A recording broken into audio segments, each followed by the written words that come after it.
में, हमारे nervous system के बीच में और एंडोक्राइन सिस्टम के बीच में। एंडोक्राइन कौन सा सिस्टम है? हार्मोन्स वाला। उन दोनों सिस्टम के बीच में जो एक कनेक्शन बनाता है, एक लिंक बनाता है, वो काम होता है हाइपोथैलेमस का। तो हाइपोथैलेमस क्या करता है? पिट्यूटरी ग्लैंड को कंट्रोल करता है। पिट्यूटरी ग्लैंड को क्या करता है? कंट्रोल करता है पिट्यूटरी हार्मोन को। उसके बाद में इसके और भी बड़े सारे काम है हाइपोथैलेमस। और हमारी बॉडी में बॉडी का टेम्परेचर कंट्रोल करता है, हमारी बॉडी में कितनी हमें प्यास लगी है, कितना हमें यूरिन बाहर निकालना है, ये सारा भी हमारा हाइपोथैलेमस कंट्रोल करता है। मैंने आपको बोला बॉडी टेम्परेचर कहीं ना कहीं हाइपोथैलेमस कंट्रोल करता है। कितना यूरिन आउटपुट करना है ये देखेगा, कितनी थर्स्ट है इसको भी कंट्रोल करेगा हाइपोथैलेमस।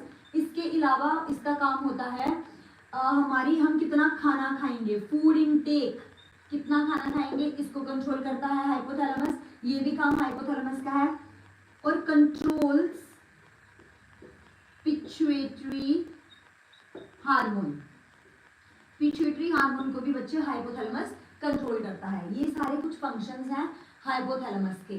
प्लीज ये बहुत इंपॉर्टेंट है। हाइपोथैलेमस आपके सिलेबस में ना आपकी एनसीईआरटी बुक्स के ऊपर मेंशन्ड है, इसलिए एक तो हाइपोथैलेमस की वो लेवलिंग पूछ सकते हैं, दूसरा वो पूछ सकते हैं आपको हाइपोथैलेमस की एक तो लेवलिंग पूछ सकते हैं, और दूसरा बेटा वो पूछ सकते हैं आपको कि पिट्यूटरी ग्लैंड कहाँ होता है। तो हाइपोथैलेमस के बिल्कुल नीचे जो लगा हुआ है that is your pituitary gland. यहीं पे हाइपोथैलेमस है और इसी के साथ ये थैलेमस, यहाँ ही हाइपोथैलेमस, और इसी के साथ यहाँ होता है pituitary gland that is your master gland. अच्छा, कंट्रोल करता है सारे ग्लैंड्स को हमारा पिट्यूटरी ग्लैंड, इसलिए उसको मास्टर ग्लैंड भी बोलते हैं। ये हम एंडोक्राइन सिस्टम में अभी पढ़ेंगे 1-2 दिन में।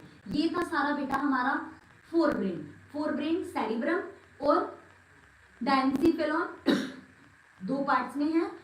फोरब्रेन में 4 लोब्स हैं, बता चुकी हूँ आपको। डायंसिफेलॉन में आप लिखेंगे थैलेमस और हाइपोथैलेमस, और हाइपोथैलेमस का थोड़ा सा एलाबोरेट करके 1-2 पॉइंट्स में मेंशन कर देंगे अगर उसके फंक्शन पूछे जाते हैं आपको। उसके बाद में ये मिड ब्रेन है, इसका कोई ज्यादा काम नहीं है। मिड ब्रेन सिंपली और सिंपली क्या करता है? सिर्फ और सिर्फ कनेक्ट करता है लोअर बॉडी से आते हुए इंफॉर्मेशन को अपर के साथ। मतलब मिड ब्रेन हाइंड ब्रेन और फोर ब्रेन को आपस में कनेक्ट करता है। मिड ब्रेन का ऑलमोस्ट यही फंक्शन है। मिड ब्रेन के बारे में आप ज्यादा कुछ भी ना लिखें। मिड ब्रेन के अलावा अगर आप इसमें लिखना चाहते हैं थोड़ा सा भी, तो इसमें भी कुछ लोब्स होती हैं अलग अलग तरीके की, हमें लिखने की ज्यादा कोई जरूरत नहीं है। बेसिकली जो हमारे पे क्वेश्चन आता है, एक तो हमारा फोर ब्रेन पे आता है और दूसरा हमारा हाइंड ब्रेन पे आता है।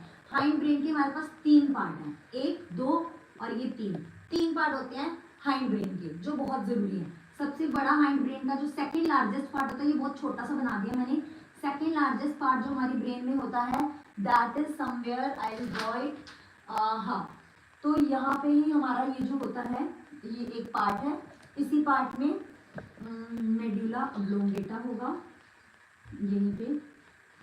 बेसिकली जो हमारा एक पार्ट तो ये आ गया, इसको हम बोलेंगे, एक बार इसको मैं इरेज ही कर देती हूँ, हल्का सा इस तरह से बना के दिखा देती हूँ। ये वाला तो आपको क्लियर हो गया होगा। अभी इसी में देखते हैं छोटा सा, फिर से इसी तरह का कुछ स्ट्रक्चर बनाते हैं हम ब्रेन का। अच्छा, ऐसा कुछ हो गया। इसके बाद में यहाँ से हमारे पास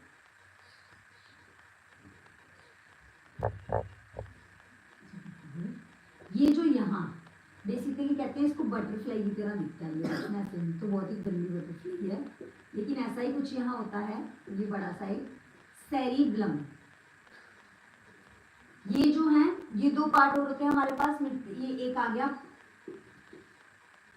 पॉन्स वेरोले, और एक को हम बोलते हैं यहाँ पे ही और होता है मेडुला ऑब्लोंगेटा। ये 3 पार्ट्स है हमारी हाइंड ब्रेन में।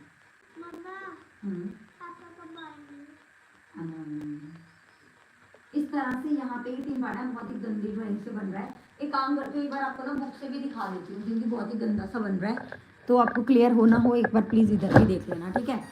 Better is see here, very nice. KC group of institutions, nice. कहाँ इतनी गंदी डायग्राम है?